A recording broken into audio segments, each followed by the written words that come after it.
BSS రుచులకి స్వాగతం అండి. ఇప్పుడు నేను పొట్లకాయ శనగపప్పు కూడా కూర వండుతానండి, ఫ్రై చేస్తానండి. ఇదిగోండి శనగపప్పు ఇలాగా నానబెట్టి పెట్టుకున్నానండి. ఇదిగోండి ఒక ఒక పొట్లకాయని ఇలాగా పైన అంతా చెక్కు తీసేసి శుభ్రంగా కడిగేసి ఇలా ముక్కలు చేసి పెట్టానండి. ఇలా ముక్కలు చేసి పెట్టాను. ఇప్పుడు దీన్ని ముందు ఫస్ట్ ఆవిరి మీద ఉడకబెట్టుకుందామండి.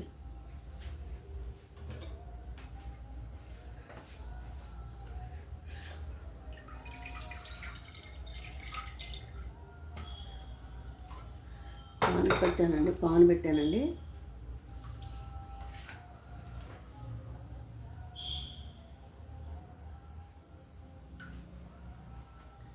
ఇలా పెట్టేద్దామండి. దీంట్లో ఏమవుదండి, ఆవిరి నీళ్ళు పోయకూడదండి. నీళ్ళు పోయకుండా ఇలా మూత పెట్టేసి చిన్న మూత పెట్టండి. ఇలా మూత పెట్టేసి మనం ఇప్పుడు శనగపప్పు నానబెట్టుకున్నాం కదండి, ఈ శనగపప్పు దీని మీద ఇలా వేసేద్దామండి. ఆవిరి మీద ఉడకాలి, ఇది నీళ్ళల్లో ఉడకకూడదండి. ఆవిరి మీద ఉడికితే బాగుంటుందండి పప్పు కూర. పొట్లకాయ శనగపప్పు కూర. నేను ఎక్కడ ఉల్లిపాయ వేయట్లేదండి, ఉల్లిపాయ వేయకుండా చేస్తున్నాను. ఒక గంట నానబెట్టానండి శనగపప్పు.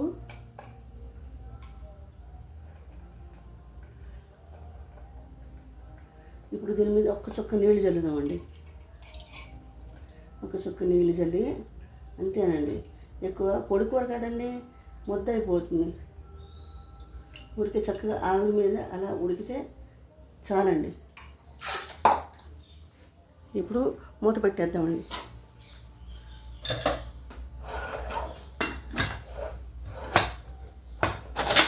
స్టవ్ వెలిగిస్తానండి. కొంచెం మీడియం ఫ్లేమ్లో పెడదామండి. అంతేనండి. ఇప్పుడు ఇది ఒక 4 విజిల్స్ వచ్చాక స్టవ్ ఆఫ్ చేసి మొత్తం ప్రెషర్ అంతా పోయాక తీసామనుకోండి, చక్కగా ఉడికేసి ఉంటాయండి, మగ్గేసి ఉంటాయి. మనం నీళ్లు పోయలేదు కదండి, అక్కడ చక్కగా మగ్గుతాయి అన్నమాట. ఇప్పుడు మనం పొడి కూర వండుకోవాలి. చూపిస్తానండి. నేను 4 విజిల్స్ రాగానే కట్టేసి చూపిస్తాను. ఒకసారి చూద్దామండి.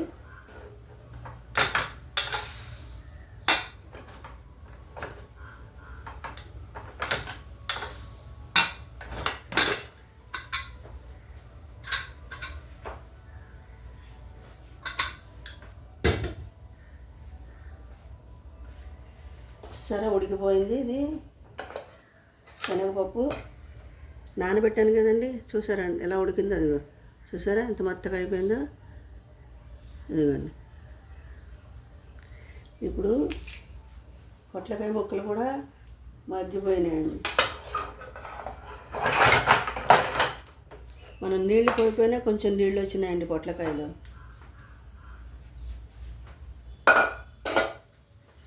ఇప్పుడు కడాయి పెట్టుకుందామండి.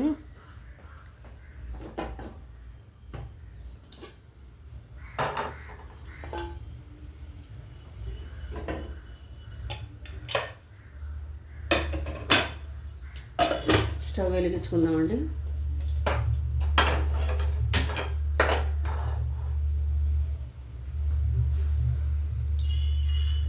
ఆయిల్ వేస్తానండి. ఫ్రీడమ్ ఆయిల్ పోస్తున్నానండి నేను.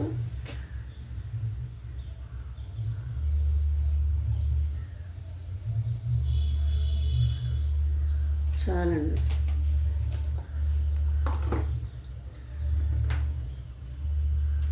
తిరగమూత వేసుకోవాలండి.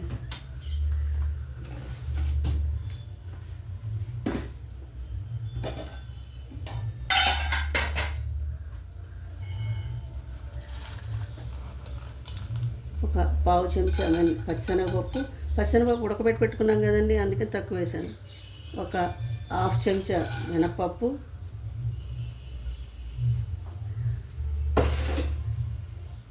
కొంచెం వేగాక ఎండుమిరపకాయలు, జీలకర్ర,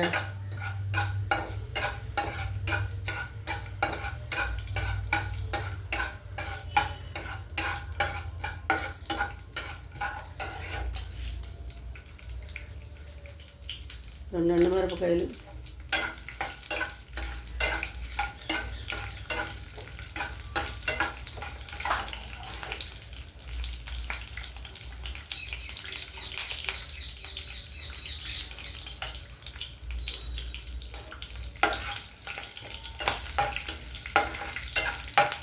కారం ఎక్కువ వేయమండి.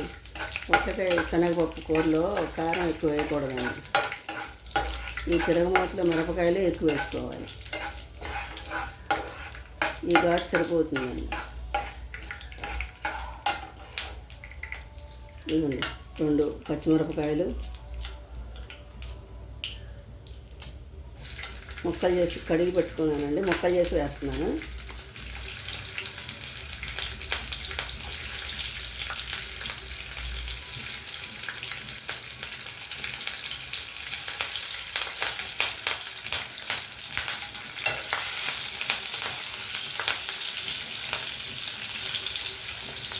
ఒక 1/2 చెంచా జీలకర్ర, ఒక 1/4 చెంచా ఆవాలు,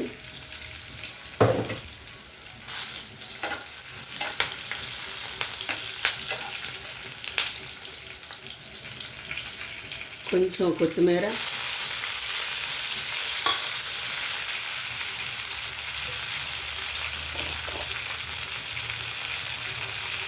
కొంచెం ఇంగువ,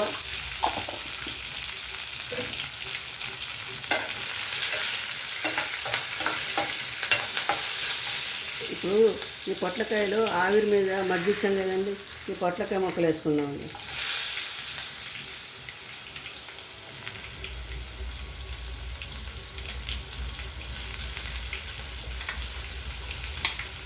కొంచెం నీళ్ళు వచ్చినాయండి ఆవిరి మీద మగ్గించినా కూడా. ఆ నీళ్ళు తప్పించి వేసుకుందామండి.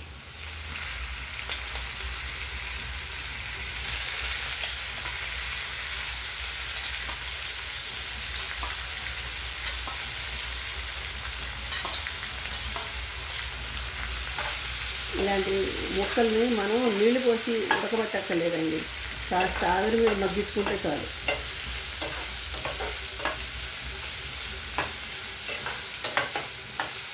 చూసారా ఎన్ని నీళ్ళు వచ్చినాయో?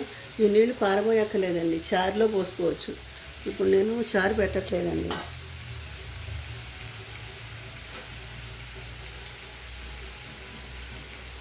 పప్పులో అయినా వేసుకోవచ్చండి. కాస్త పసుపు వేస్తున్నానండి.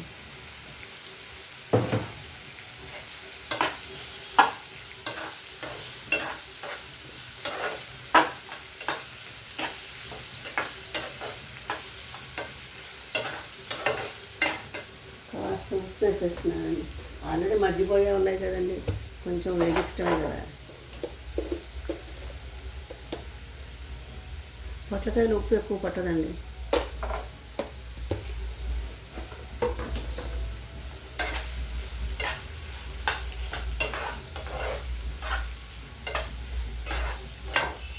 ఇప్పుడు ఈ మనం ఆవిరి మీద ఉడికించుకున్న ఈ శనగపప్పు కూడా వేసేసుకుందామండి.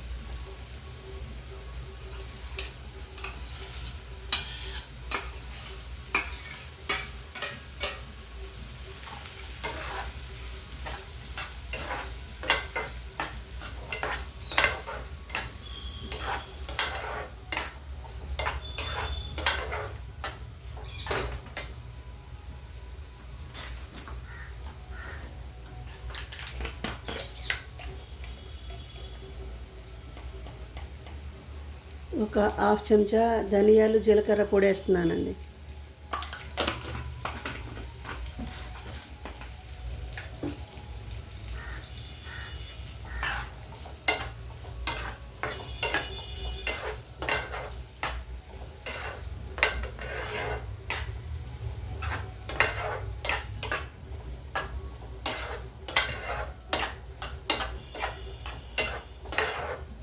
ఒక 5 మినిట్స్ మూత పెడదామండి. ఒక 5 మినిట్స్ మగ్గాక చూపిస్తాం. ఒకసారి చూద్దామండి.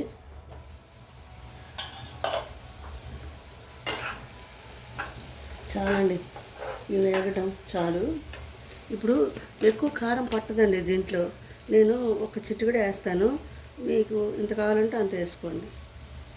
ఇదిగోండి, ఈ కారమే వేస్తున్నాను నేను.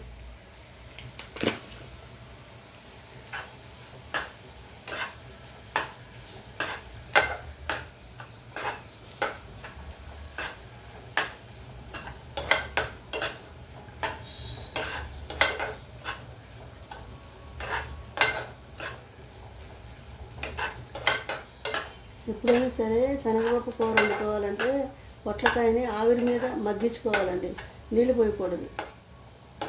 ఆవిరి మీద ఉడికిపిచ్చి ఫ్రై చేసుకోవాలి శనగపప్పు వేసి.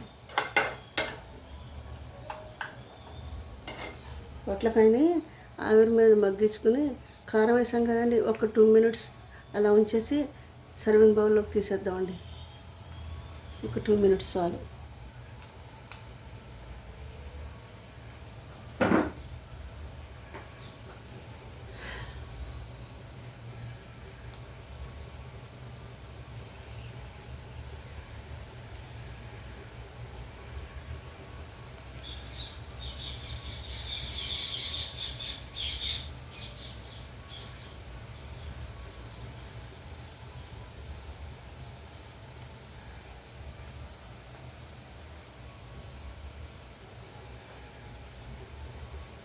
దీంట్లో నేను వెల్లుల్లిపాయలు అవి ఏమి వేయలేదండి, వేసుకోవాలి కానీ నేను వేయలేదండి ఈరోజే వేయలేదు.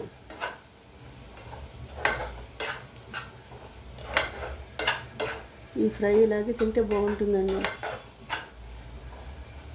ఇంకా చాలండి, తీసేద్దామండి. సర్వింగ్ బౌల్లోకి తీసి చూపిస్తాను. అదిగోండి పొట్లకాయ శనగపప్పు ఫ్రై. నా ఛానల్ కూడా సపోర్ట్ చేయండి, సబ్స్క్రైబ్ చేయండి, లైక్ చేయండి, షేర్ చేయండి. నా డివోషన్ ఛానల్ లింక్ కూడా డిస్క్రిప్షన్ బాక్స్లో ఇస్తానండి, దాన్ని కూడా మీరు అందరూ సపోర్ట్ చేయండి. ఒక్కసారి మీరు నేను చేసిన కర్రీని ట్రై చేసి నాకు కామెంట్ పెట్టండి. మళ్ళీ ఇంకో వంటకంతో కలుస్తానండి.